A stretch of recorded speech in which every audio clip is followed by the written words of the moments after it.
The idea was to try to bring that breadth of personalities and lifestyles from across the country to this little central location in New York and kind of give this Manhattan bubble a taste of what the rest of the country is like. You're listening to the B&H Photography Podcast. For 50 years, B&H has been the professional source for photography, video, audio, and more. For your favorite gear, news, and reviews, visit us at bnh.com or download the B&H app to your iPhone or Android device. Now here's your host, Derek Fassbender. Welcome, listeners. I'm Derek Fassbender, host of the B&H Photography Podcast. And I'm Jill Waterman, the podcast senior creative producer. And I'm Mike Weinstein, the show's technical producer and audio engineer. That which unites us is far greater than what divides us. This heartfelt statement rings truer than ever amid the mercurial swings and uncertainties of our current era. The first four words of this sentence are subtitle and subtext for Path of Liberty, an immersive outdoor photo and media experience on view through fall 2025 at Freedom Plaza on Manhattan's East Side. In today's show, we'll catch up with two principals of this project's creative team, creative director Daniella Vale and director of photography Scott Beardslee, to learn more about this mammoth undertaking. Together with three other crew members, they spent 2 months traversing the country by van to interview a diverse group of everyday people, asking about their views on liberty, democracy, and what it means to be an American. Their voices, like the country itself, reflect a rich diversity of backgrounds, beliefs, and experiences. Yet across every conversation, one truth emerged. Being American is not defined by birthplace, religion, or heritage, but by a shared commitment to freedom, equality, and the pursuit of a better future. We'll introduce Daniella and Scott in a sec, but first we'd like to share a quick program update. As our regular listeners already know, we generally release a new podcast every other Thursday around 6 a.m. Eastern Time. Starting later this month, we'll be introducing a new podcast, the B&H Creators Green Room, to our feed during off weeks. Hosted by Deanna Testa, head of creators marketing at B&H, this new show will share stories about some of today's top creators, from how they started, to where they're headed, to how they picked their niche. Welcome to the stream, creators. We look forward to sharing this platform with you. Now back to today's show. Daniella Vale is a New York City-based photographer, film director, and producer. Her creative passions began early, influenced by her uncles in Pittsburgh's avant-garde film movement. While attending university in Tokyo, Daniella worked on photography and documentary projects. She later moved to Bollywood, where she collaborated with Shah Rukh Khan's Red Chillies Entertainment and Cannes-winning director Manish Jha. In New York, Daniella has worked for brands such as Vice, MTV, Google, and Prada, and with talent such as Alicia Keys, Deepak Chopra, and Lucy Liu. Her portfolio includes work in fashion, branded content, docuseries, and narrative films across various global locations. Career highlights include participating in the 2018 Cannes Film Festival Short Film Corner and being featured in Allure magazine for her directing work. And, of course, most recently, Daniella headed up the creative team for the immersive outdoor installation Path of Liberty, That Which Unites Us, which we're here to talk about today. Scott Beardslee began his career in photography, working as a first and second assistant. Yet his passion for narrative filmmaking soon inspired him to take a different career route, focusing on shooting films, commercials, and music videos. Upon graduation from San Francisco State University with a film theory and production degree, he pursued cinematography and later attended graduate school at the American Film Institute in Hollywood. Before he became serious about filmmaking himself, Scott worked as a gaffer for many established ASC cinematographers. Currently, Scott is a director of photography in IATSE Local 600, working on commercials, music videos, and television. Daniella Vale and Scott Beardslee, welcome to the show. Hello. Thank you so much. Great to be here. It is great to have you guys on, and I always love when it's a live exhibition that's actually in a place that I can go see. There's nothing worse than talking about something halfway around the world, so I can't go see it. So right here in New York, as we mentioned in the intro, you have spent the past year working with this team to create the content for this project, Path of Liberty, That Which Unites Us. And it's on view at Freedom Plaza on Manhattan's East Side since this May. Now, how did this project come about, Daniella? How did you get on the project? Whose idea was this? Yeah, thank you. So I was connected to the Soloviev Foundation through another project that I was working on. And the CEO, Michael Hirschman, he had this space and they wanted to activate it. And he is very passionate about this topic and really wanted to create something that was focusing on the founding principles in our country. And so he wanted to take this space and do something to celebrate the 250th anniversary of the founding of the United States. So we went through a few different iterations. I brought in the design team, C&G Partners LLC, and we eventually landed on this idea. And I'd spent years traveling around the country with Scott doing docuseries for a medical company. And I was always so inspired by how friendly and welcoming all these people were across the country in all these different places, living all these different lives. And I thought that that was something that was really missing from the discussion these days about just how kind and caring people across this nation are. So I pitched the idea of going around and talking to people across the country. And the idea was to try to bring that breadth of personalities and lifestyles from across the country to this little central location in New York and kind of give this Manhattan bubble a taste of what the rest of the country is like. And I thought it was a good moment for the 250th to reflect on these deeper ideas. So that's how it came about. You know, it's funny. We talk with a lot of various photographers on this podcast, and I think it's just a conversation that comes up in general among photographers and anyone who goes out and touches grass every once in a while, that when you go out there and talk to people, that's one of the first things that pops into your head, whether you think about it or not, is like, wow, we really kind of want the same things in life. You know, we all want to be happy. We all want to get along. And when you go out and talk to people, it is so interesting and it's dynamic to see that, like, okay, when you get away from generalizations and just talk to everyday people, we are way more alike than we are different. Absolutely. And I mean, it's something that seems so trite to say, but it's we keep forgetting it. And, you know, that's been the amazing experience. You know, Scott and I have traveled across the country through Europe, filming different people. And one of the things I love about working with him is he's so curious. And I'm also a very curious person. And when you approach people with that curiosity, it's exactly like you said. You're like, wow, we have so much in common. And we forget that, you know, or people get afraid of that, or people just get caught in these media narratives. So it was really important for us to explore that deeper and try to highlight that and remind people to do that. Mm-hmm. I think it's interesting that you and Scott, you have this relationship, you guys have worked together, and it was like one starting more based in still photography and moving to video, and one starting in video and now is doing a project that really heavily focuses on still photographs. And hearing you talk about the project and it's like what you wanted out of the still photos, it's funny because it's like you're a film person doing still photography. And, you know, with Scott, you started out the opposite. So can you talk a little bit about how you guys, is there more of an understanding because you guys both have been on both sides of the still versus motion thing? Yeah, I think so. I'll let Scott speak a little bit to his still photo experience. I've always done very sort of documentary style still photography.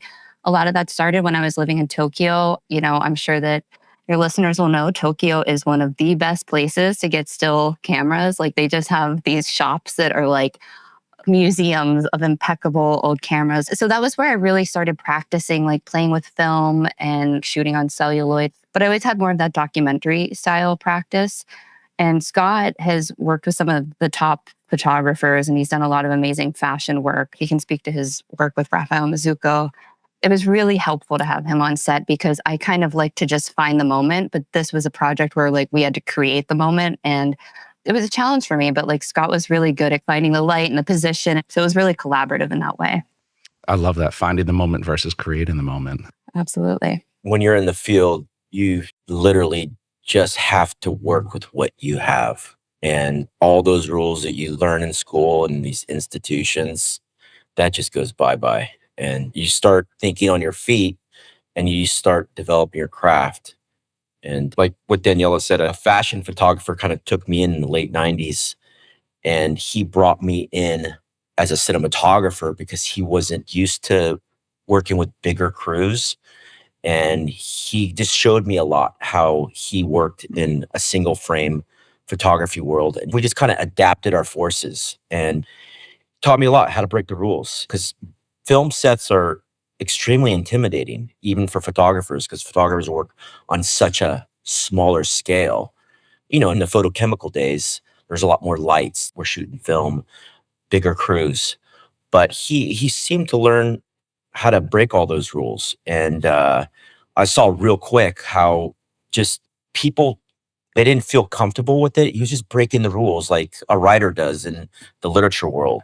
And I just saw this photographer create his own language. That saying, every poet is a thief.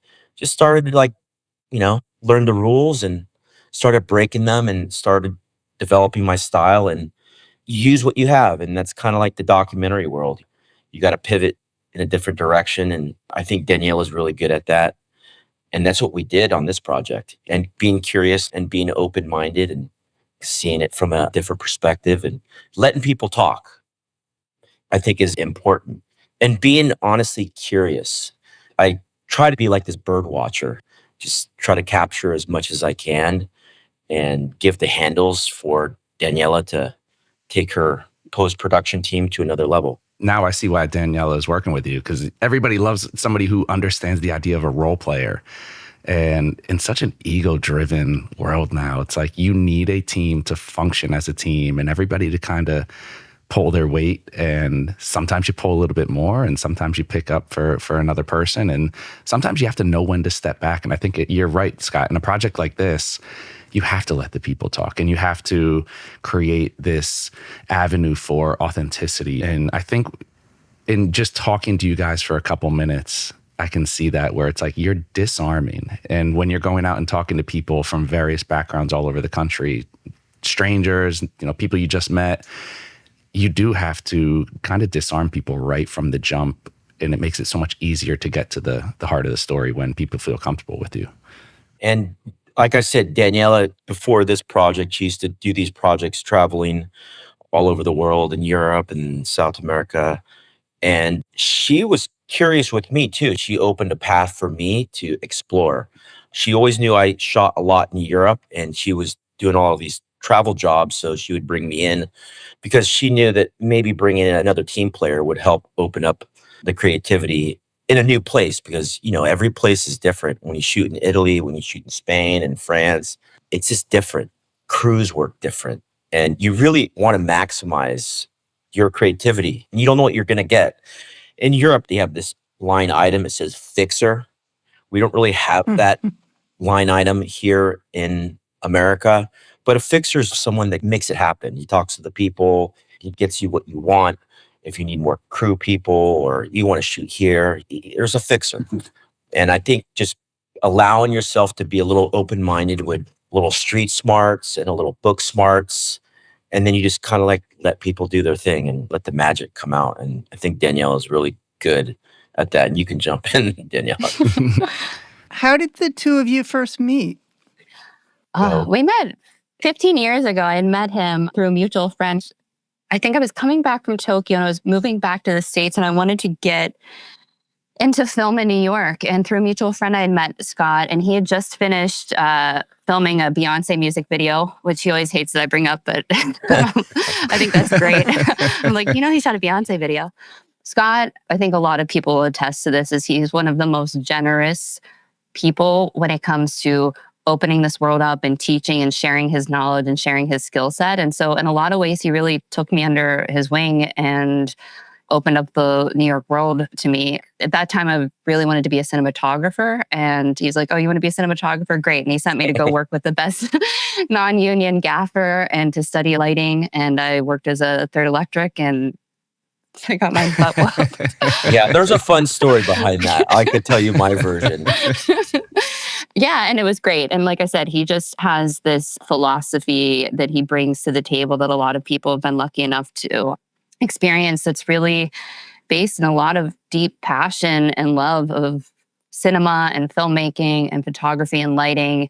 And then luckily I got to learn a little bit about lighting, which has just been incredibly helpful, especially once I moved on to like directing and producing. Having that knowledge base helps me because I can communicate with crews. Like you said, sometimes when I'm shooting in other places, a lot of times the crews kind of eye you up. They're like, who's this chick? And, you have a little bit of language about, let me get some neg fill here and give some lighting tips, and you get the crew's respect. So it's been really helpful. And yeah, and then the rest is history. I don't know, Scott, what's your version of that? I mean, let's just start like New York City is the greatest city in the world, and it allows people to connect and rub.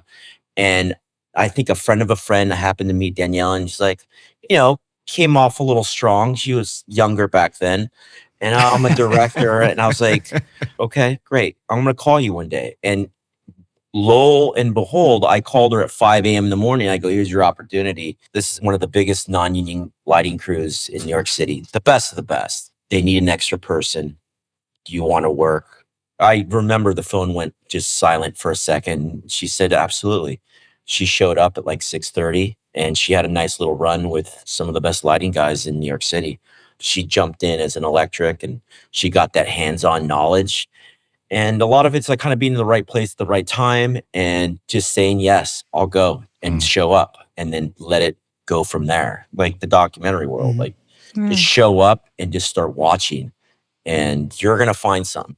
And the rest. And the rest is history. Is history. Yeah. So, and then we just became friends and she started directing and I loved her ideas. She always has this different perspective on things. I think that's what artists do. They take a topic and provide a different light for it that people can look at and maybe be inspired by it. How did you guys build the rest of the crew? I mean, it's a small crew, right? You guys are traveling the country. And then, we'll get into having another crew that's not even with you, like an offsite crew. Can you talk a little bit about that direct crew that you travel in the country with and who's on that crew? How are you putting that crew together? What's everybody's responsibility there? I'll let Scott take that one. He built the crew that we traveled with. Again, you have a director that supports me and backs me, which is really important because if you don't have someone that questions everything, you're not going to get anywhere. So she says, build the crew. Let's talk about it. So, and I made some phone calls. First thing I talked to is a lot of people that shoot documentaries. I've shot a lot of documentaries, but my passion is more narrative and commercial because documentaries kind of take a part of you. It puts you on the road. You're away from friends, family, pets. It's a commitment. You can't have one foot in the door, one foot out. So I made my phone calls and the thing that I was told is, Scott, you're not just going to be DPing, you're going to be on the road. It's a different beast. It's like when you eat, you got to look at a map. You got to think about the next day, the day after, and look at the weather. There's a lot of elements going on, even safety. And in a time where we were traveling the country, there's a lot going on during the election and we don't know. We're just kind of like driving into this storm. So I picked a crew where personality is important. You have to have a sense of technical knowledge for sure, because we're doing sound and camera and be able to adapt. How much vibe check is there? I mean, you got to bring people who you can get along with. Right? 100%. Is that like 80%? Like, hey, if you can. Oh, Daniel jumping in. You got to have that Gen Zer with the right Spotify playlist. Those people love the Gen Xers, so they're all playing Daniella's hits and my hits. So most important person on the crew. Yeah, that playlist is very important. What else, Daniella? Jump in here. Because it was such a small crew and it was so like all hands on deck, we needed a lot of people that could switch roles a little bit. So we did have a great AC with us, Grant. And he also was drone operating and he was amazing because he would be up at 4 a.m. before call time droning. I mean, the guy was just unstoppable. And you'll see in the Central Plaza piece where all that amazing drone footage ended up. So it was really nice to have somebody like that was just like so locked in, as the kids say. Yep. That was another great thing. We learned a lot of Gen Z terminology. Like I learned a lot. Yeah. How to communicate with all age groups. Yeah. And then we also had Phil Rudinsky, who is another really amazing person that produces and he ran our sound. And so he's just like a really smart fellow. We also had Mina, who was our driver and also had to jump in and do some lighting. And, it's really important to say all three of those guys are people that Scott's been training. Phil, we met as a PA on a Fall Out Boy video. And again, like Scott was super generous and opened up the knowledge to him and shared with him. And he just was somebody that took it and ran and has been producing his own projects now. it was really great to just have a super smart team and everybody was all in. I mean, that's the other thing. It takes everybody being really passionate because it is long days and it's exhausting. And you're around these people and you're in a different hotel every night. And our first day filming was Maine, and I think it was 8 degrees. Like, it was not Wow. easy conditions. The weather was a real challenge. And so people that were in it and not complaining and solution oriented, and it was great. It was a really special time. How much of the pre-production was nailed down as far as, obviously you got to work on the fly. We got that out of the way early, but was it like, hey, my uncle knows somebody in Sioux City, we're going to head there and interview this person? Or as far as like the interactions with the people and meeting people, was there times where it was just like you meet somebody along the way and you're like, wow, this person would be great for the project, let's throw them in? Yeah. On the ground in New York, we had my producer, Hannah Gregg, and then our story producer, Jessica Pilot. My producers are really doing a lot of research on their end. And actually, one of our subjects, Jane, was a cousin of my producer, but she was fascinating. And she's a farmer in North Carolina. So it was really great to go see her. But yeah, a lot of it was just research from my producer's end. And then it was a balance of finding interesting people. We're like, oh, that person just seems interesting, let's go talk to them, versus like, oh, we have this sort of role we want to fill. Like, we're looking for firemen, so go find this fireman. I mean, we basically signed the contract middle of October and we're on the road by the end of October. So no time for pre-production. It was like, go, because we knew we had to get out and be out there and try to beat the weather. So we had to really just jump in before things were as planned out as would have been ideal. But thanks to the amazing team, it all worked. So we hired Jessica Pilot as the story producer, and she was really the person that kind of got the talent for us. So Hannah, Gregg, and I sat and we sort of mapped out our route. And then the idea was to try to find people along that route. And so we're like, okay, we're going to go to Maine. What's in Maine? Lobster fisher people. And there was a balance of trying to find these like quintessential American subcultures, and then also being open to like what we find. And so on our second day, we had somebody canceled. And again, this is where Scott really shines.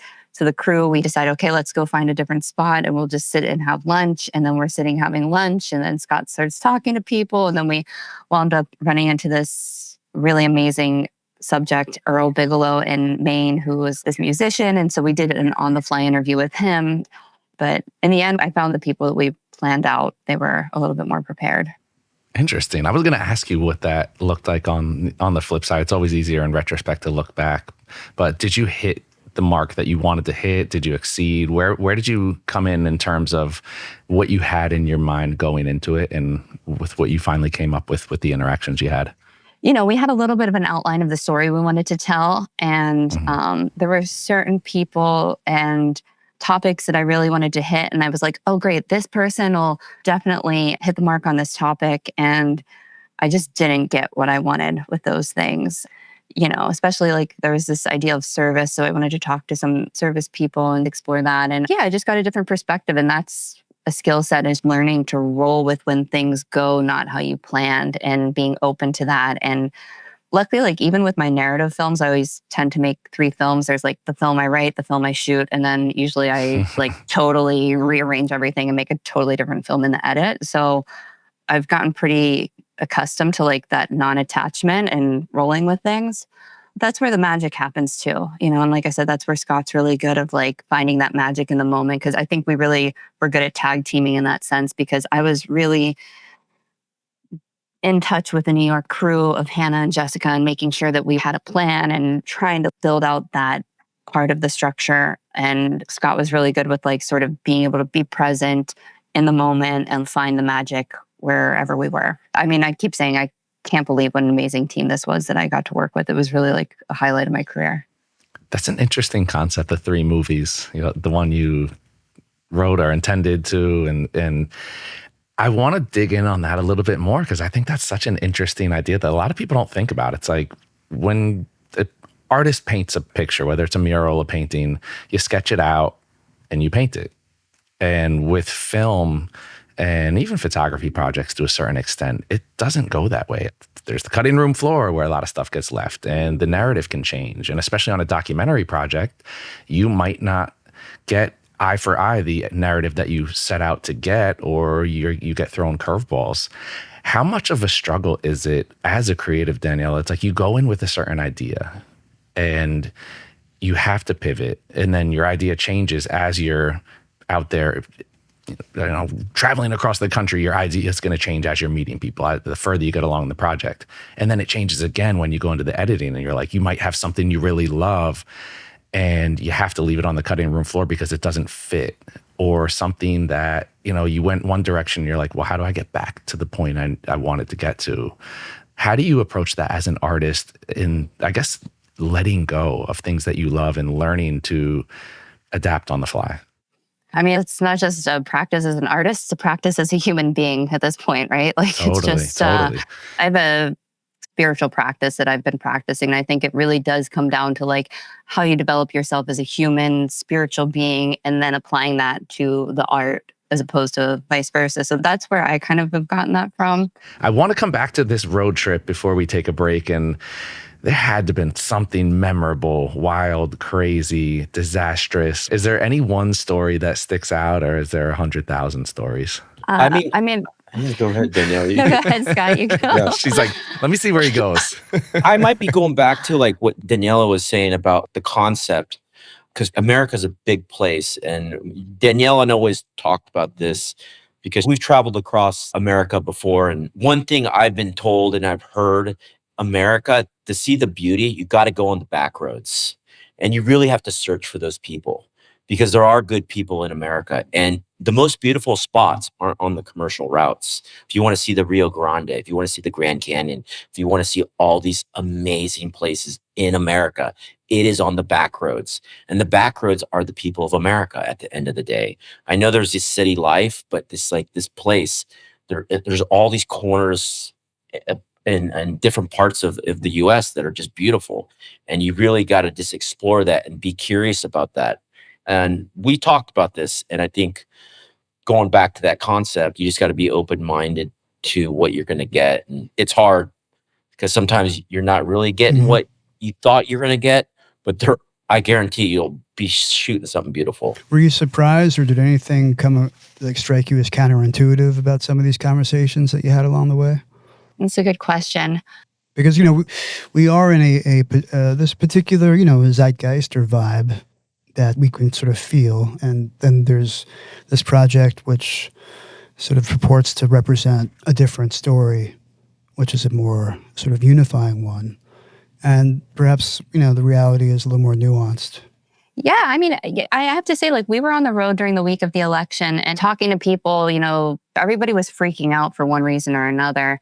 Certain people were feeling really upset. And I was feeling more hopeful than ever because we were talking to these people that everywhere we went, everyone was doing like their little work in their neck of the woods to really make a difference. And I guess what was surprising to me was just across the country, talking to all these different kind of people. And like I said, like we lobster fishermen in Maine and farmers and people that worked in museums and people living in the desert versus people living in like coastal cities, or despite all of these different lifestyles and viewpoints and stuff, there were these common themes that came across. And it really was that like across the board, when I asked people, what does being American? They said, it means freedom, freedom to be myself, freedom to let other people be themselves, freedom to respect those different ways of life, like justice, like people really wanted equality for everyone. Of course we can argue about how to like achieve that or what that means, but like across the board, these same themes kept coming across. And it was so hopeful and so inspiring at a time when, if you listen to the mainstream media, everything seems so hectic and crazy, but that's just not the reality on the ground. The reality on the ground is people are kind and caring, and we do all want these same things. And they really do revolve around this idea of freedom and liberty and equality and justice. Yeah, that was really inspiring. And that is a perfect sentiment to take us to break on. One of hope, it's like, on the Path of Liberty about page, it mentions that with every generation we get closer to this idea that America was built on, that all men are created equal. And I kind of love that because it's been a long, arduous journey. But this project to me represents hope. And hearing you say these words, Daniella, about, these interactions that you've had, and when everybody's just completely on the fritz, you're looking at it as like hopeful.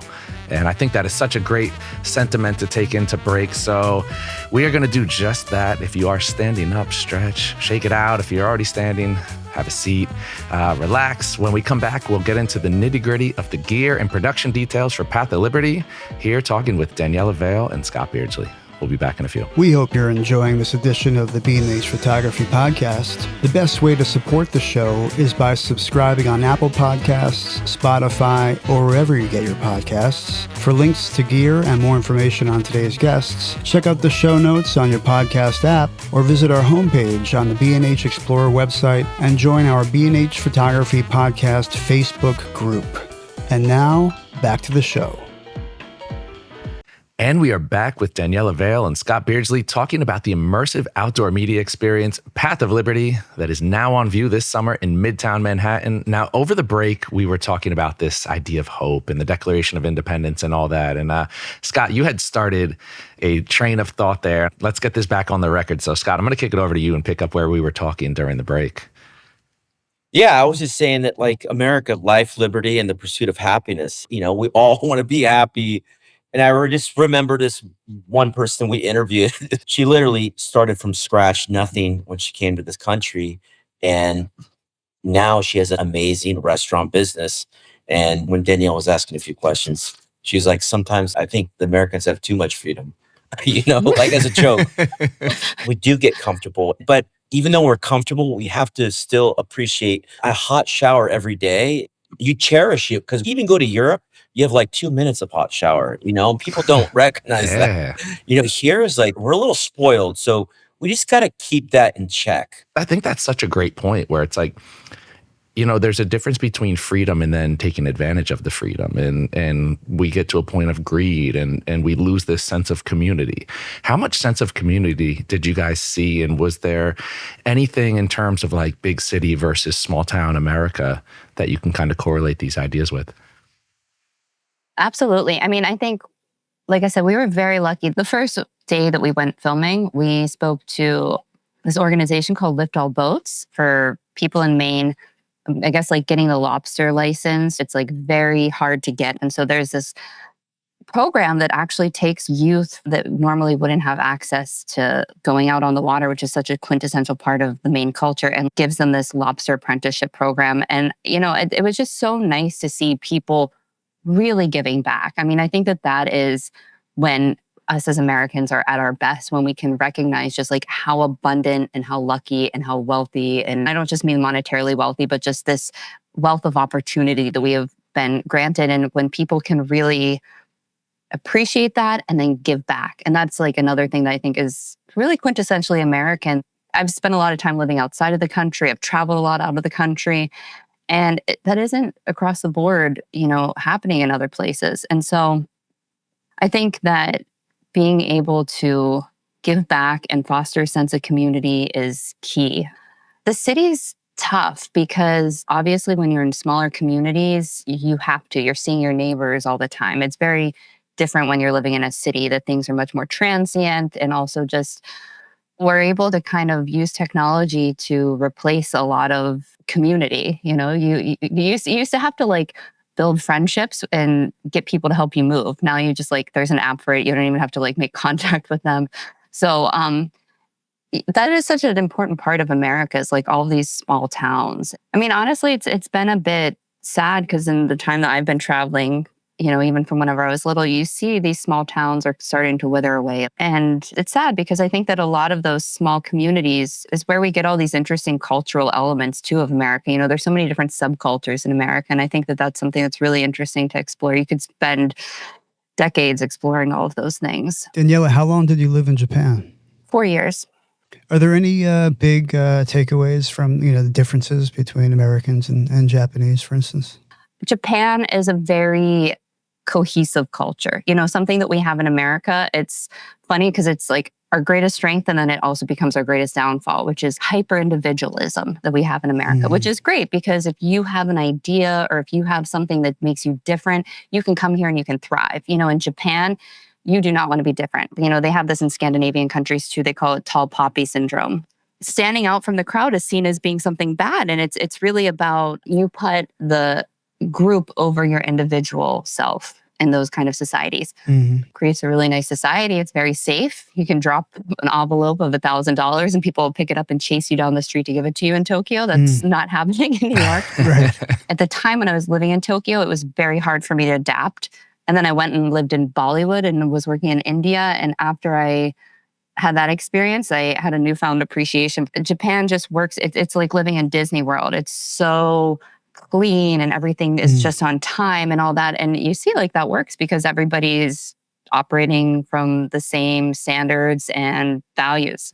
There's a lot of beauty to that culture. Sure. America is, like I said, it's our greatest strength is our greatest downfall. It comes at a price. And a lot of times the price is like community, and people all the time in the United States are sacrificing family, community, friendships for careers. There's no one thing that's better than the other. I think it's just what works for you. And it sounds like, you got the contract and you started work like, 2 weeks later? Yeah, we were in development. So we were kind of like developing it and stuff, but we got the final sign off. And then 2 weeks later, we're on the road. I'm wondering, in terms of shaping the actual core themes, did you have a lot of autonomy? Or any autonomy, I should say? It was really great.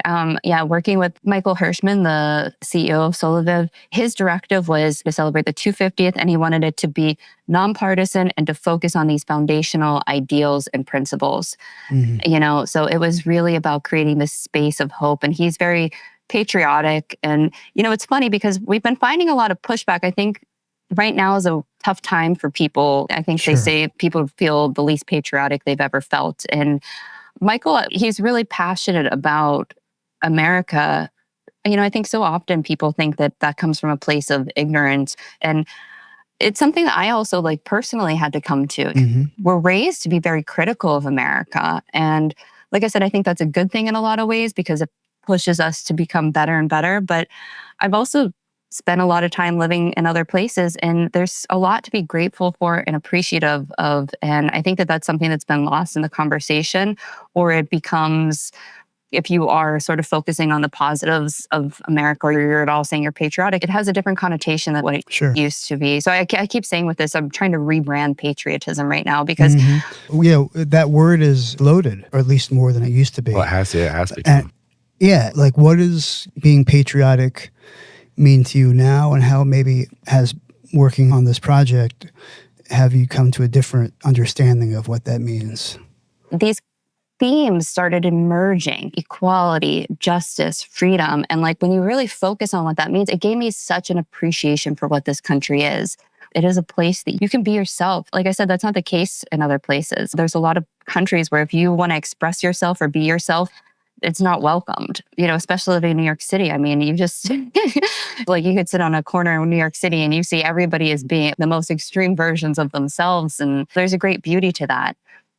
For me, I had to get over a lot of this kind of bias, which is that, if you're patriotic, there's just a negative connotation with it these days. And I really came to understand, we all live in this country, it's like being on a plane and wanting the plane to crash. We're all in this together, and we all need this to work for all of us. And there's nothing wrong or bad about loving your country. And I think a lot of it really starts with loving your fellow country men and women and all of the rest. America's a very challenging country because we don't have this sort of common ancestry the way a lot of other places do that ties us together. And so we are a country that is based on these ideals, and it's those ideals that tie us together. And it's funny to me because, like I said, everybody thinks they're so different, but when I ask everybody this question, they all have the same answer. So even though we're focusing on all these differences, there's so much more underlying that we actually have in common. And I think a lot of times people don't realize how American they are until they leave the country. It's like everyone always says, I'm not American, I'm a New Yorker. And it's like, okay, well, go hang out with a bunch of Euros and then you're going to come across pretty American still, So, we need to be able to have pride in what that means. And if we're feeling like we're not living up to it, it doesn't mean that you have to throw the baby out with the bathwater. It's more about redirecting and finding that true north and living out those principles. I love the entire sentiment behind that. And it's funny because it's like I sit there sometimes and I'm like, I feel like I'm the only person that feels that way, where it's like, no, there's a lot of individual people. We aren't the decisions our government makes. We aren't what's in European press about our country. And it's funny because everything is so generalized now, where it's like America did this and everything is by the country. And the country isn't the sum of its parts necessarily. It's a bunch of, tens of millions of individuals that, they function differently, they feel differently, and we're all generalized into one. And I think that's one of the real beauties of this project is it's shining individual lights and getting away from that generalization. So I think that's beautiful. I want to segue a little bit, because I could talk about that for hours, into gear. I mean, we're B&H, we love gear, but I'm interested in what kind of kit you guys were traveling with, how that affected, going into places. I know street photographers carry a small camera. It's not intimidating. Film crews bring out, 30 by 60 foot scrims. What were you guys traveling with? How did that affect the scope of the project? I'm going to let Scott answer the rest of that, but I have to do my little, funny enough, for my still photo camera, I definitely went on a nice B&H run right before. Job security for us. And like, how fun is that too, whenever you get to go to B&H and just like buy a ton of gear up. For my still camera, I grabbed a Fujifilm X-T50. I was really, really happy with this because, like I said, for my still photography, I'm accustomed to shooting on film. Digital still photography is so not my wheelhouse. And this Fujifilm X-T50, and then I got 2 Voigtlander lenses, the 23 millimeter, because that was going to be about a 35 millimeter equivalent, and a 35 millimeter, which was about a 50 millimeter equivalent, because with the design team, we had this concept for how the still photos should have this uniform feel to them while the subjects and landscapes change. And I absolutely loved having this camera, especially those vintage Voigtlander lenses have that nice manual focus feel. It felt like I was shooting with film, but then we had these beautiful high megapixel photos that we got to blow up to 20 foot by 15 foot. So it was great. I'm biased. I shoot Fujifilm too, so I'm just going to leave it there. I'm biased. I approve of this message. I've always loved Fuji. It's just always been one of my favorite camera companies. And Scott, what about you? What does documentary filmmaking mean in 2025? There's a lot of moving parts in that. First of all, I got a Bluetti battery charger, so we can always just charge on the fly in the Sprinter. So for my 2 interview cameras, I use the Red Komodo 6, the one that shoots 6K, 5K, or 4K. And we end up shooting 6K on some shots. So on our wide, if we wanted to push in a little bit, we'd shoot 6K. And then on the close, we'd shoot 4K. Because media can just get out of hand real quick, real fast. And that's a whole nother thing too. So we're trying to like scale down how much gigabytes we shoot per day, because we're doing like a lot, maybe a terabyte a day. And then for my time lapse, I used a Sony A1. I use cinema lenses with the PL adapter, Sony E to PL. And for the cinema stills, I use the Nisi lenses, which are great, by the way. They're very lightweight. They're small. They cover 6K. All the diameters of the filter is 77. So I can have one uniform filter case that all of my filters fit, because I'm NDing quite a bit, especially in time lapse. That had to be a system. And I think there was one lens I had to do a step up or a step down, and that was it. For the drone, I have a Mavic Pro 3, but I would have Grant do a lot of the flying. Danielle and I would just give instructions. There's a system. You don't want to be in the drone's ear for safety. Right. You kind of have to step back and let him do his thing. Or if it's a dual system, you could be on comm and just give basic, simple instructions, because there's a lot going on. And what lenses were you using with the Red? With the Red, 35, 50, 85, and we had an 18. But our workhorse lenses were the 35 and the 50. Yeah. And then we had the Ronin RS Pro, and that allowed us to put right at 9 pounds, because I think it does 10.5 pounds, to do our kind of steady cam shots. That's a gimbal? Yeah. So Danielle and I came up with the concept of circling each talent. and we do a full circle. Looks great. You know, the gladiator shot. Yeah. That's exactly what So Danielle and I would talk about, this is what we need to get for each, this, that. Then we'd leave room to get some other stuff. But that's pretty much our gear. Did you have lights? We did have lights. Sky panel, S30. I used Bounce, and then a couple LEDs. Titans. What are those? Titan Asteras. They're the snobbish light of the film industry. They run on battery power. You can put them on a runtime. Like, I need an hour of a runtime, and you program an hour, and you just jump on the app and you say, I need the highest output for 2 hours. Boom, done.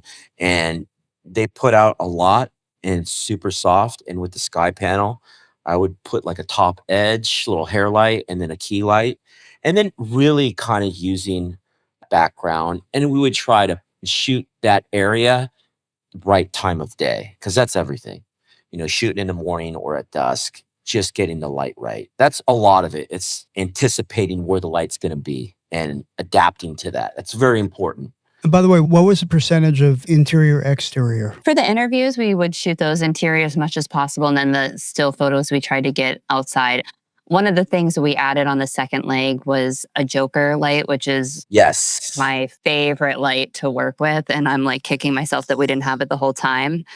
For me, especially, I love shooting stills with a Joker. Describe for our audience, what do you like about a Joker and what does it do? It's just like the quality of light. It's one of those lights. It's a metal halide, HMI. It just, it pushes a lot of light. You can feel that light. You could really feel, I mean, the thing is, like, LED is getting there, but it's not quite. So when you put up like a 400 or an 800 Joker, it just pops. And Daniella's still shots were very wide, so we could put the light farther back. And a nice little technique, when you put the medium lens in, the outer element of that medium lens, there's a sweet spot to it. And that's just knowing the lights and kind of feathering those tools into the right spot. It looks like a car headlight. It's a medium lens. And if where you're focusing the light, use that edge part of the beam, it looks beautiful. Yeah, it has nice fall off, the Joker HMI does. And it has that imperfection. You know, the LED is just like this perfect flat, everything's even wall of light. And that Joker gives a shape to the light that to me just feels much more natural. What I always love is like that very natural sort of lighting style that doesn't feel like it's lit. It feels like it's sunlight. There's a beauty in that light. Mm-hmm. I love hearing this. Typically, how much time would you spend with the interview subjects?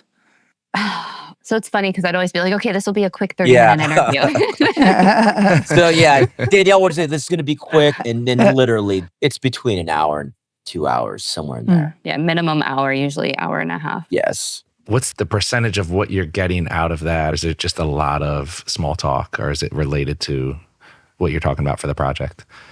People are fascinating. You know, you start talking to people, and I love talking. I can keep it going.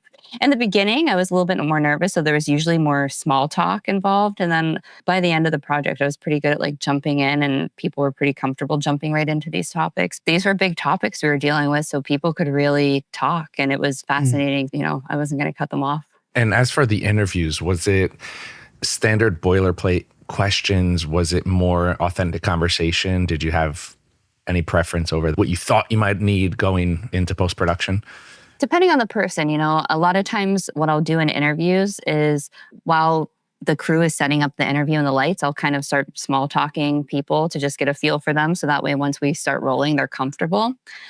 And then we had a lot of times the first part of the interview was kind of them telling their personal stories. And then I would end the interview with saying, like, we have these same 5 questions we're asking everybody. And that's where I had a set of questions that I went around and I asked everybody. And that was nice because, like I said, we got to have these sort of comparative answers. So it was a mix of personal story and this set questions. And those set questions were dealing with these greater ideals. You know, what does being American mean to you? What are the founding principles? What do you see for the future of America? And different versions of that. Mm-hmm. And how did you structure it in terms of filming the video, doing the stills? Was there always one before the other? Usually we would do the interviews first and then do the stills afterwards, but sometimes we'd have to switch that up because, like Scott was saying, if the lighting was amazing and it was like this moment, we'd be like, all right, let's go grab the stills first. I found for me personally, I like doing the stills after the interviews because I kind of got to know them and they felt more comfortable with me. So it was easier to do the stills. None of these people were professional actors or models or anything. So as you know, a lot of people can be kind of uncomfortable when you're like taking a photo of them. They're like, how do I pose? What do I do? So I found that doing the interview with them made them just more comfortable for the stills. And what kind of direction? Do you go minimal direction, or was there anything you wanted out of them to show in the images? What do you think, Scott? I tend to be pretty minimal. Like I said, I like to be naturalistic, although that's something that I've really learned on this project. And it's something that Scott's always said is to make it look natural, you have to still like produce it. There's so much work that goes into getting something. Yeah, you got to fight for that shot. It's not going to be like how you envisioned it. I mean, I remember when we were in Chicago, the sun was coming down and it just hit that building, and the bounce of the sun bouncing off glass just gave this amazing highlight to the talent. It's just being open-minded and looking around what you have. And again, working with what you have on the fly. Mm-hmm. It always gets kind of rush. So you have to like try not to get ahead of it. Don't get ahead of photography or cinematography. Just kind of step back and let things happen, because everyone's just talking too much, and you just got to let things happen. You might get an idea for letting something happen for a better idea. That's where you want to be. You can't really teach that. You really have to be in the trench and figure it out. That's experience talking. Yeah. I mean, knowing, especially a large portion of this is storytelling. As much as the visual and the audio, it's about a story. People love a story, and there is an art to storytelling. And a lot of that does involve listening and letting the moment kind of take shape on its own in a certain sense. You can be a traffic cop. I always like to think of it as like you're directing the flow of traffic. And a good traffic cop knows when to step out of the way and let traffic proceed. Yeah. And also, too, with the whole social media, kids and people are a lot smarter. They know what's fake. That's why they like watching people jump out of a car, because that's real and it's silly. It's like, you know what I'm saying? They're trying to grab real. So if you're getting ahead of it and you're forcing things, they're not going to be engaged. They're going to tune out. And to catch that attention, it's evolving. People are getting smarter visually now, I think. Most people prefer to text versus making a phone call these days.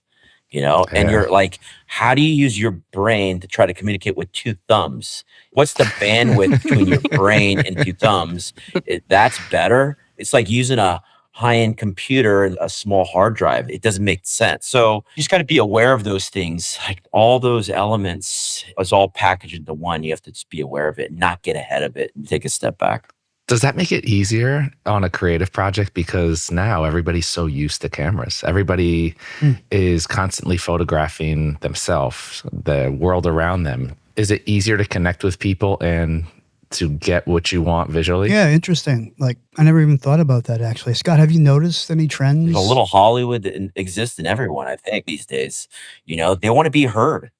Mr. Beast has a huge show on Netflix. I mean, that is where it's going. That's the celebrity of today, almost. In like 10 years, that's what it's going to be. It's going to be a bunch of Everyone's Mr. Beast. a podcast. Yeah, it's going to be a bunch of Mr. Not Beast. really. I'm just seeing it happen in real time. Yeah, I'm just wondering if that actually like bears down to like a ground level reality that you might have noticed when you're doing the interviews, where like 10 years ago, they just weren't as verbally dexterous or communicative, whereas these are Gen Zers maybe, are just more comfortable in that medium and can express themselves. Sometimes people are more apprehensive because they know everything's out there. Yeah, that's what I was going to say. That's what I felt a lot of times was I think especially like dealing with the subject matter, people felt very cautious at first. And especially when you say, oh, we're doing an interview, there's a lot of apprehension. The only way to combat that is to like show up authentically with the person and help them to understand that if you're vulnerable with them, then they can be vulnerable with you, and to be respectful. And I would always say before interviews, if there's anything you say that you're not comfortable with, even if you think about it, like afterwards, let me know, like my goal here is to make you feel comfortable and to make you proud of what you're saying. There was never an intention of doing any kind of got you journalism with this project.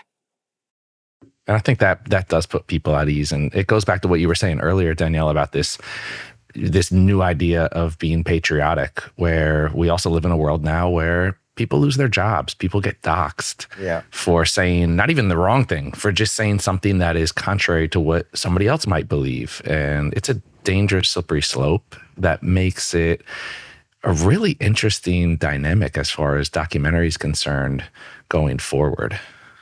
I think it can always be tempting as a creator. You get these things, this will be controversial, this will cause a flame, this will get me attention. But I think that just comes with maturity. You understand, like, it's not worth that short fix when, especially if you're going to be misrepresenting somebody's viewpoint or something. That was like the last thing I wanted to do.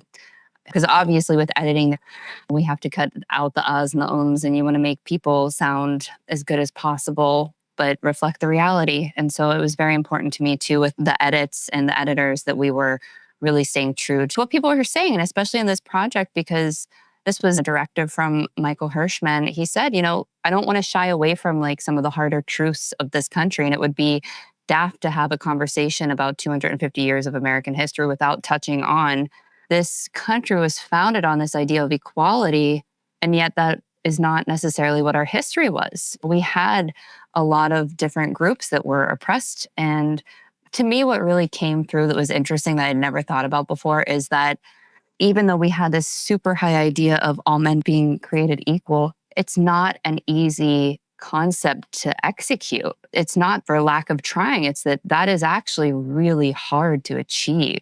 Yeah, that's the North Star, I guess, but that's sort of like a faraway utopia, perhaps, but always worth moving towards. That was an important thing too, is like we have to be realistic about what that means in a way, so that we are not in this constant like self-flagellation as a country, that we can actually recognize the growth and progress that we've made and not say just because it's not perfect doesn't mean you should throw everything out. That it's in that striving, the fact that we even value that as a concept, that in itself is something special and to be focused on. Daniella, I want to talk about the actual exhibit. We talked about everything leading up, the actual exhibit. And I want to start with talking about just what you were speaking with and making people comfortable and this sense of authenticity in where is this interview going? How is my image and my likeness going to be used? Have you heard feedback from the people who are part of the project about how everything came together? Oh my God, it was so special. We had the opening and a lot of the subjects came to New York to see their photo for the first time and to see themselves in the videos. And for some of the subjects, it was their first time in New York City. So imagine you've never even been to New York City and then you show up and there's your photo 20 feet tall in the middle of Manhattan. So it was just such a special night to see all the different subjects come together. And it was also really cool. We had a breakfast in the morning for the subjects because even though I and the crew had met all of them, they hadn't met each other. And it was really nice to get them to kind of intermix and intermingle. And yeah, people were just really proud to be part of the project. They felt really proud to see their hometowns represented in Manhattan. I think that was another important element, is it wasn't just about the people, it was about showing these different places as well and bringing that to Manhattan. I mean, I think that that's one of the coolest things about this project is you can go and stand in front of this video screen that is showing you the sun rising on Monument Valley. It used to be like you got to do summer vacation and go to all the national parks, but we sort of brought the national parks to Manhattan. You can't make it on holiday for recession reasons. Yeah, thank you. I'm stuck here, so thank you. Yeah, we brought the summer vacation to you. People have been really, really happy and really proud. And we got a lot of really nice local press coverage as well for different subjects. So it's been really special. It's like they're their own hometown heroes and their own little representatives of their corners of America. And for them to be in the middle of Manhattan was huge. And a lot of people in the towns they came from were really happy to see that representation there. Mm-hmm. How much of the post-production were you guys involved with? I mean, there's obviously a ton of pre-production to make a project like this happen, but with it being such a huge and immersive experience, this isn't just like an exhibit where it's printing and hanging frames. There's a lot that is involved in going into an experience like this. Were you guys very hands-on with that aspect as well? Yeah, absolutely.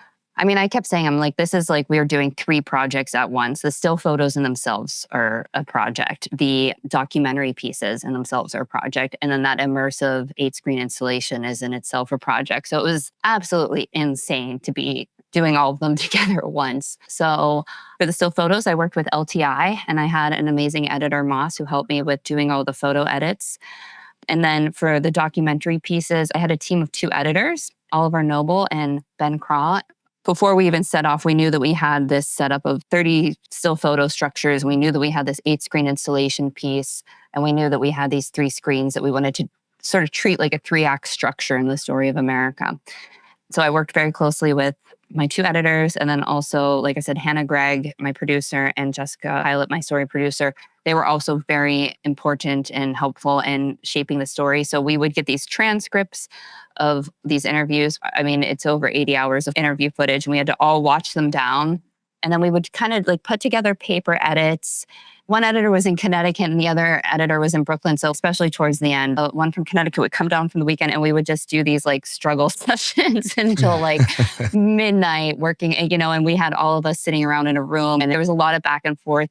I was really lucky because I feel like we had a lot of diversity of opinions and viewpoints on the team as well. So it was really nice to have that back and forth. I'd be like, I want this person in. They're like, no, we don't need that. Like, so it was a lot of going back and forth. But like, to me, that's what made it this optimal piece. And to bring it back to this idea of democracy, I think that that's what people forget is you want people that have different viewpoints and different opinions of you so that you can find that optimal sweet spot somewhere in the middle.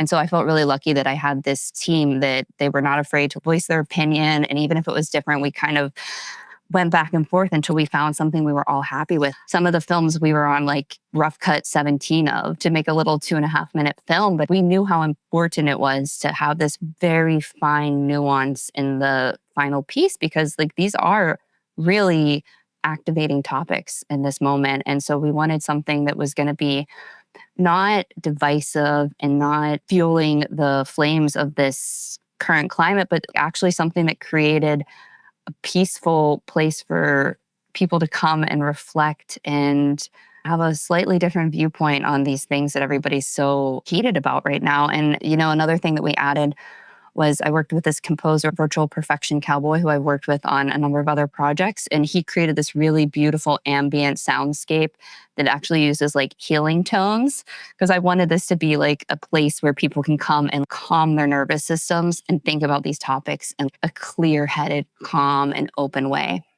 And then also with the 8-screen installation, that was something that Ben Craw, my one editor, really took ownership of.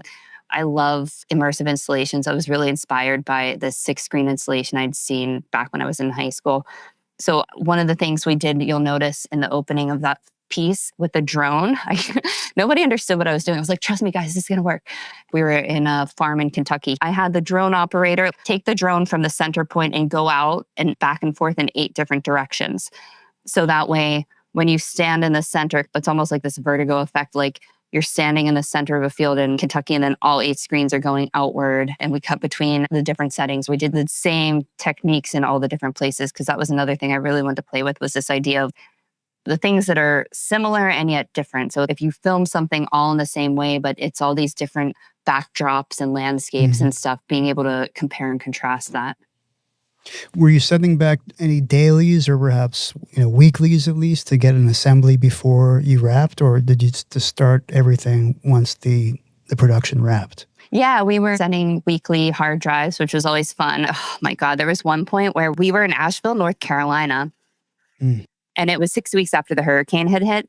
And we were trying to rush to find a FedEx to ship back these drives before the end of the day. And we go to this FedEx on the map and it was just like... underwater.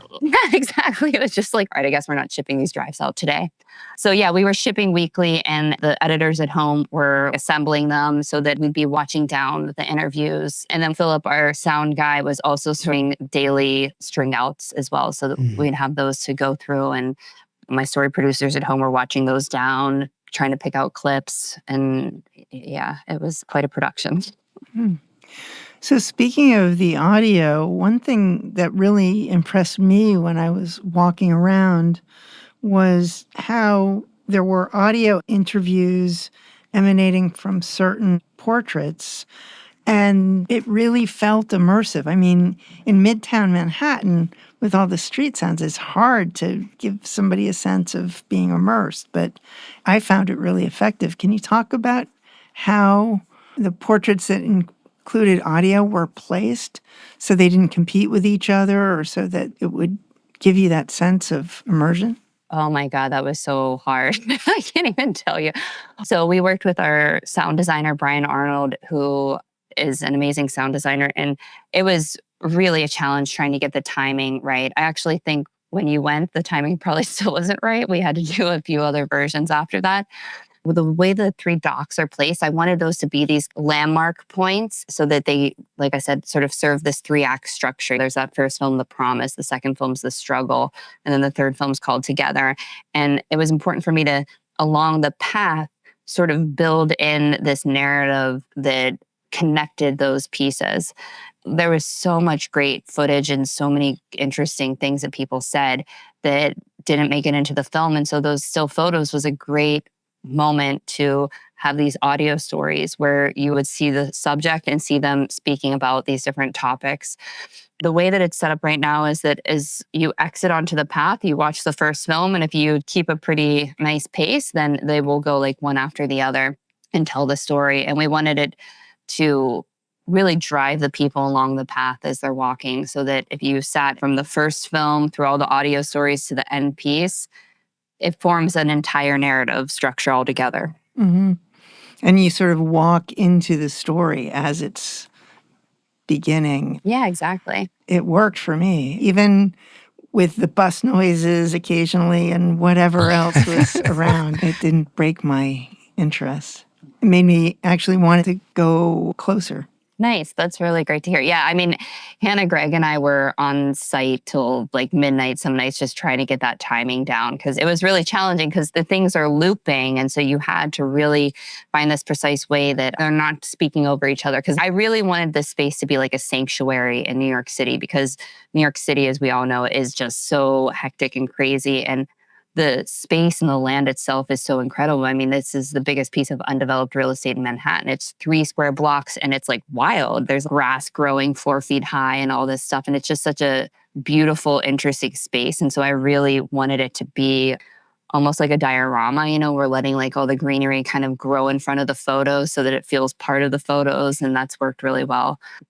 Making sure that you could hear the stories, but that they weren't speaking over each other and creating too much of a cacophony was really important. And then we also, like I said, we have those tones in between the stories so that we tried to create a little bit of a sound wall, because the FDR is right there and it's very noisy. So we wanted to block that a little bit with those whole tone sounds.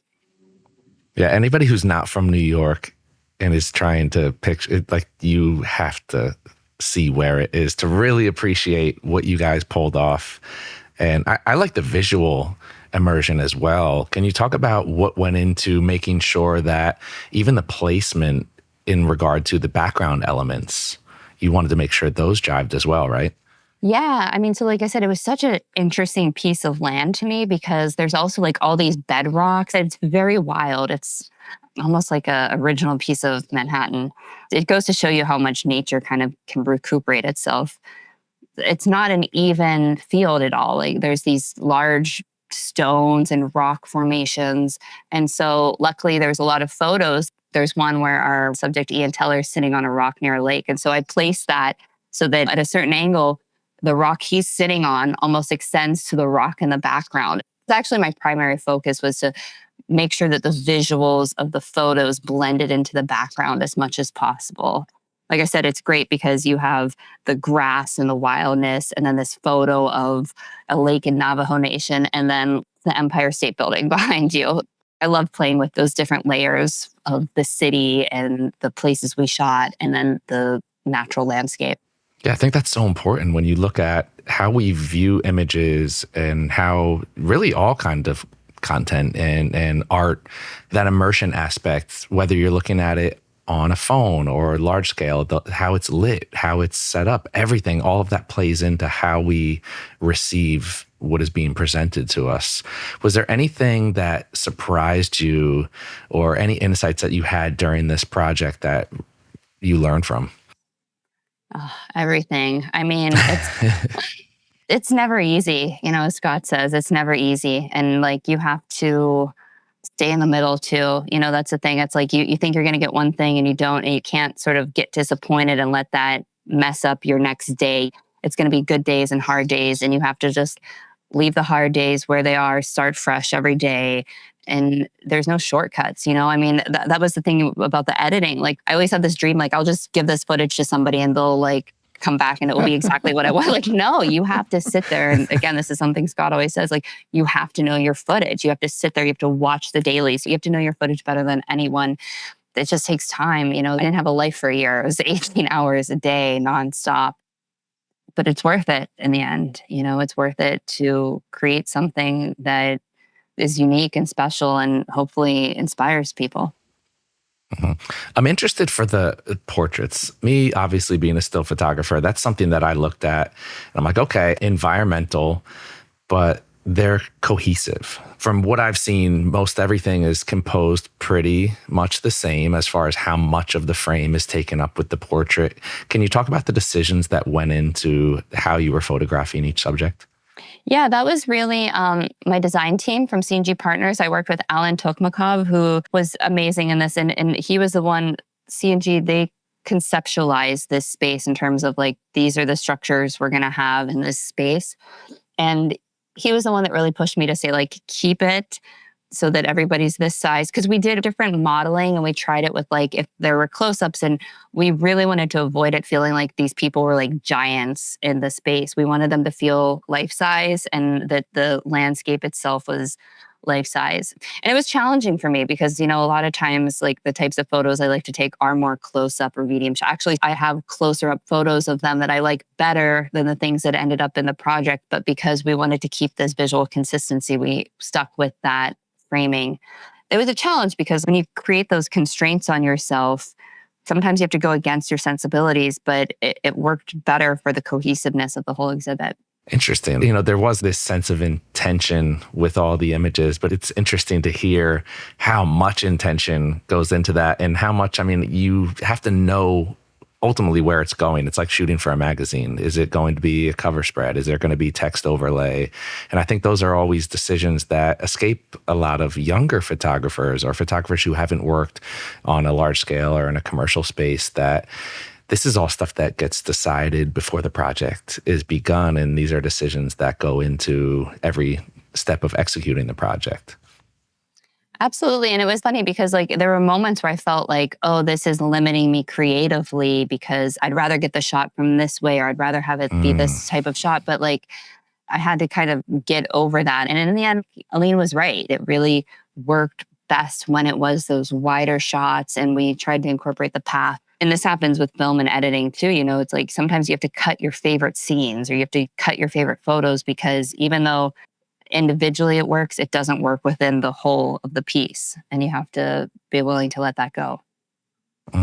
What is something career-wise that both of you have learned throughout this project or projects of a similar scale as far as developing as a person, as a creative? Is there a takeaway that you come out of a project like this with a life lesson or with something that applies to your career of how you get better? Yeah, I think this goes back to what Daniella said, being curious and just never losing that. You just got to leave room and allow things to happen sometimes. I know with this new AI thing, I feel like I'm back in school on some things, like learning new apps to control the lights and even the Ronins. Everything's app-based these days, everything. My cameras connect to my phone. I could see the image through my Komodo, through my phone. So trying to learn those new technical things and trying to apply it to what we're doing now. And I feel like I'm doing a lot more. So I'm just trying to be able to manage. I get lost into the technical thing and I'm using the wrong side of my brain. So I'm really trying to be aware of just not being so technical, be free from the gear and just let mistakes happen sometimes and then maneuver on that. But it's a revolving door, especially now. Technology is just moving so rapidly. So I don't know what the answer is. I'm just trying to stay center and just be open-minded. I keep coming back to that. Not be so pejorative on this whole AI thing and just have a little faith, I guess. Keep that hope. Yeah. Well, and Daniella, for you, it's like, a lot of your work, it's like, when I look at your body of work, it's very filmic. It's very film heavy. moving into this space of, okay, now with technology and everything at our fingertips, and there's certain things about digital that make it way easier. Film still has that romantic appeal. It still has that process behind it. How are you handling all the technology going forward for somebody who you seem like an old soul, like you like the film vibe? It's so funny because like I probably took over 10,000 photos on this project digital, and it's like, we got 30 that I'm kind of like, I would say like there's 3 I love, and then I have my rolls of film and I'm like, every one of those are a banger. Like I get back rolls of film, I'm like, that's great, that's great. I'm like, how does this even happen?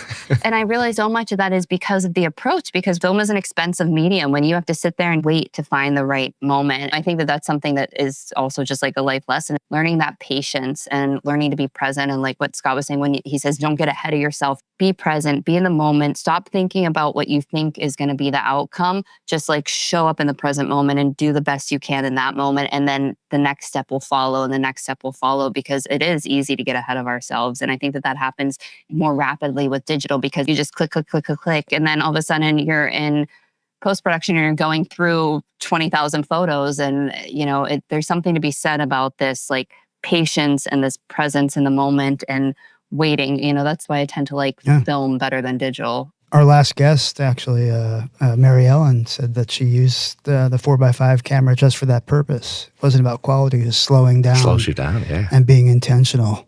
Absolutely. It forces you to have a different perspective. Well, I think when you go back and look at your images, it's exhausting mentally to think like, I have 20,000 images to go through, rather than I have 36 to look at. Yeah. One of the things I had to do was go through the digital images the day of. And one of the things I really like about film is, especially if you're traveling with film, it might be a few days or even weeks before you get those negatives back. And you have time to digest it and you have time to get a different perspective on it. And you can see things through fresh eyes when you have that time. But when you're working on a commercial project or there's a client involved and stuff, you're not on your own time, you're on everyone else's time. So that's a great point. And I think when you look at the difference between shooting on film and digital, when you shoot on film, when you go back, because look, everybody has that experience. I shot 36 frames and maybe one of them is okay. But at the time, what it took for you to press the shutter, you saw something or you felt something. And I think with digital, that's not necessarily true. It's more of it's free, so you know what? I might as well take this. Maybe I'll like it later, maybe I won't. And I think it's that intention with film that makes you really, even if you didn't nail the shot, if it didn't come out how you want. And I think that's why you can look at so many more of your images and say, you know what, these are bangers because the moment was a banger or what you felt was a banger. Whether the execution really delivered what you saw or what you felt at the time doesn't really matter as much as the reason that you pressed the shutter in the first place. Absolutely. And a funny little anecdote. So I was just trekking in these mountains in Peru and I had my Olympus Ohm 10 and it was like the most beautiful light. We're like in these mountains and there's horses and the light was just hitting them so perfect. And I'm like, oh my God, I'm going to take this photo. It's going to be amazing. And then click, my shutter is not working and my camera stopped working. And I still have that image like burned into my brain. There's a collection I have of these images that I wanted to take and just didn't get to take for some reason. And so those are always there too. Well, this was a wonderful conversation. I will remind everybody that Path of Liberty, That Which Unites Us, is on view until at least November 1st, 2025. So make sure to check the Path of Liberty website for updates and to reserve your free ticket. Daniella, we'll start with you. What other projects are you working on and where can we find more of your work? Thank you. Yeah, right now I'm in South America. I'm working on my next project I'm writing. It's a narrative film, surrealist piece. Yeah, you can find all my work at Daniella Vale, Daniella, V as in Victor, ALE.com. Wonderful. And Scott, what do you have on your plate? You could find me at scottbeardslee.com, but I feel like no one goes to websites anymore. So I am jumping into the world of TikTok and yes, I have to embrace it. So I got involved in these vertical feature films. So I've been doing a lot of that, embracing those platforms. So my TikTok will be coming out. So it'll be something like Scott Beardslee, my first name. So, I don't know. I'm learning. I'm going with it. So you're a step ahead of me, man. I'm still not there. People send me TikTok links and I can't see them. Like I said, I'm working with a lot of the younger generation, and I'm just curious, and I'm learning more from them than they're learning from me. So, and this is my third act in my career. Being in the union for almost 20 years now, and coming from the lighting department and being a DP, I have another 5 more years. So I feel like you got to learn from the kids. So I'm going for it. There you go. The rebirth. He's starting act 1 of the TikTok years. Yes. Inspiring. This was great. Yes, definitely a conversation that inspires hope, a project that inspires hope, and really just fun to talk to you guys. So huge thank you to you guys for joining us today. Thank you very much. Totally an honor and a pleasure. Thank you. Awesome. No, pleasure was all ours. And to all of our listeners out there, thank you as well for joining us today. If you are a fan of the show but are not yet a subscriber, head on over to Apple Podcasts, Spotify, B&H's YouTube channel, or wherever you get your podcasts. And please click subscribe. You can also find us on the Explorer blog, where we post photos from our guests along with our show notes. And if you're on Facebook, not TikTok, Facebook, you can check out the B&H Photography Podcast group, where you can share your favorite photos and comment about the show. I am your host, Derek Fosbender. Jill Waterman is our creative producer. Episodes are recorded, mixed, and edited by technical producer Mike Weinstein, and our executive producer is Richard Stevens. On behalf of us all, thank you so much for tuning in today.